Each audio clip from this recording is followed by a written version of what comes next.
దేవునికి స్తోత్రం. హల్లెలూయా. పరిశుద్ధ గ్రంథము నుండి పేతురు రాసిన మొదటి పత్రిక 4వ అధ్యాయము 19వ వచనాన్ని చదువుకుందాం.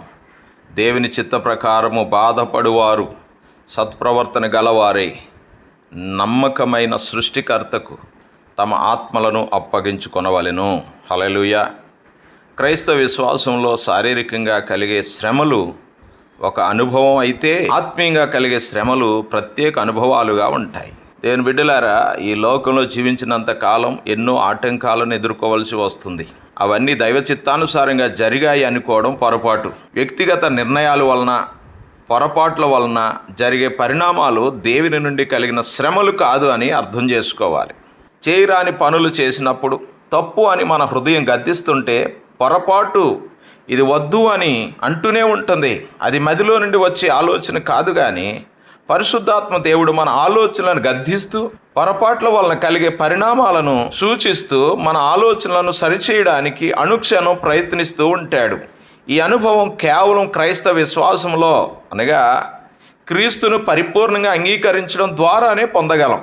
ప్రత్యేకంగా దేవుని చిత్త ప్రకారమైన శ్రమ అనుభవిస్తున్నప్పుడు అపవాది మనల్ని ఎన్నో రకాలుగా కృంగదీయాలని ప్రయత్నిస్తూ ఉంటాడు.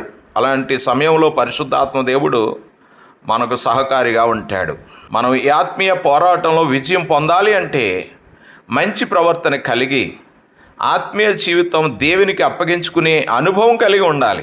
ఇదే క్రీస్తు శ్రమల్లో పొందగలిగే ఆత్మీయ అనుభవం. తట్టుకోలేని బాధ కలిగినప్పుడు ఇలా ఎందుకు జరిగింది, నాకే ఎందుకు జరిగింది అనే ప్రశ్నలు మనలో వస్తూనే ఉంటాయి. ఇలాగా అనేకమైన ప్రశ్నలు వేసుకుంటూ దుఃఖపడుతూ ఆలోచించే కంటే శ్రమ కలిగినప్పుడు దాని వెనక ఏదో ప్రయోజనం దాగి ఉంది అని రెట్టింపు ఉత్సాహంతో ముందుకు కొనసాగగలిగినట్లయితే దేవుని ఉద్దేశాలు బయలుపరచబడతాయి. హల్లెలూయా. నా ప్రియ దేవుని బిడ్డ, ఒక విషయాన్ని గుర్తు చేసుకోండి. శ్రమలు తప్పించుకోవాలనే కొద్దీ శ్రమలు ఇంకా అధికం అవుతూనే ఉంటాయి. శ్రమలను ఎదుర్కొనే కొద్దీ విజయాలు మన జీవితంలో అనుభవిస్తాం. హల్లెలూయా.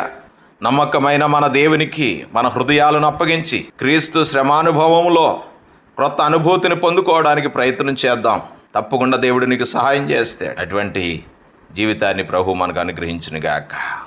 హల్లెలూయా.